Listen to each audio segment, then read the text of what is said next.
ఆంధ్రప్రదేశ్ రాష్ట్ర ఉప ముఖ్యమంత్రి పవన్ కళ్యాణ్ ఆదేశానుసారం 3 రోజుల సంతాప దినాలను జనసేన కుప్పం నియోజకవర్గ సమన్వయకర్త డాక్టర్ నరేష్ ఆధ్వర్యంలో కుప్పం నేతాజీ రోడ్లో ఉన్న మహాత్మా గాంధీ విగ్రహం వద్ద ప్రారంభించి బస్టాండ్ ఆవరణలో ఉన్న ఎన్టీఆర్ విగ్రహం వరకు క్యాండిల్ ర్యాలీ నిర్వహించారు. ఆర్టీసీ బస్టాండ్ సర్కిల్లో మానవహారం నిర్వహించి బస్టాండ్ ఎన్టీఆర్ విగ్రహం వద్ద మౌన దీక్ష చేశారు. ఈ సందర్భంగా డాక్టర్ నరేష్ మాట్లాడుతూ ఉగ్రవాదుల దాడిలో హతమైన పర్యాటకులకు ప్రగాఢ సానుభూతి తెలుపుతూ ఈ దాడికి నిరసనగా 3 రోజుల నిరసన కార్యక్రమాలు చేపట్టాలని కోరారు. ఇప్పుడున్న ప్రభుత్వాలు ఖచ్చితంగా పాకిస్తాన్ ఉగ్రవాదులను పూర్తిగా అంతం చేస్తుందని నమ్మకం తెలిపారు.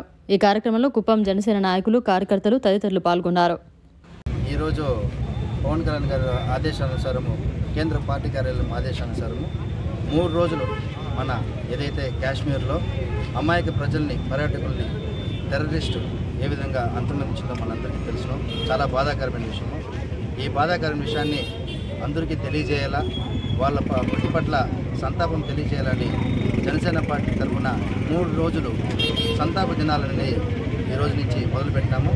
కుప్పం నియోజకవర్గ జనసేన పార్టీ తరఫున అదేవిధంగా వివిధ సంఘ సంస్థలు అయితే ఏమి, ప్రజా సంఘాలు అయితే ఏమి, ప్రజాప్రతినిధులు అయితే ఏమి అందరూ కూడా వచ్చి మద్దతు తెలిపి ఈరోజు మౌన ప్రదర్శన, రేపు మౌన దీక్ష, అదేవిధంగా ఎల్లుండి ర్యాలీ కానీ లేకుండా ఉంటే మానవహారం కానీ చేయాలని సూచించారు.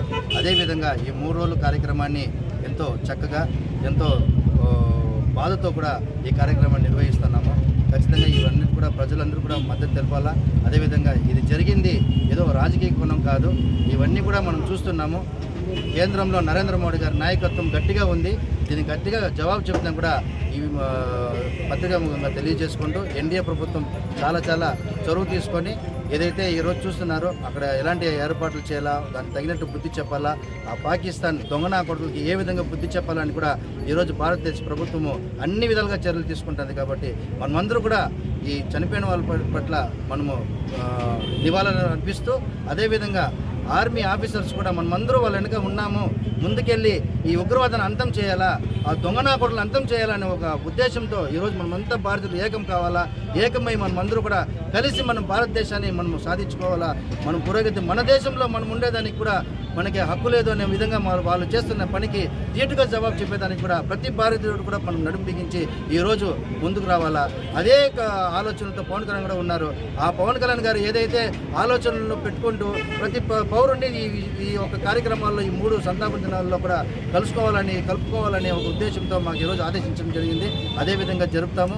అదేవిధంగా భారతదేశం మొదట, భారతదేశానికి ప్రాముఖ్యత, తర్వాత రాష్ట్రం, తర్వాతే పార్టీ అనే ఆలోచన మన పవన్ కళ్యాణ్ గారికి ఉంది. ఆయనకి భారతదేశం పైన ఉన్న గౌరవము, ప్రేమ అందరికీ తెలిసిందే.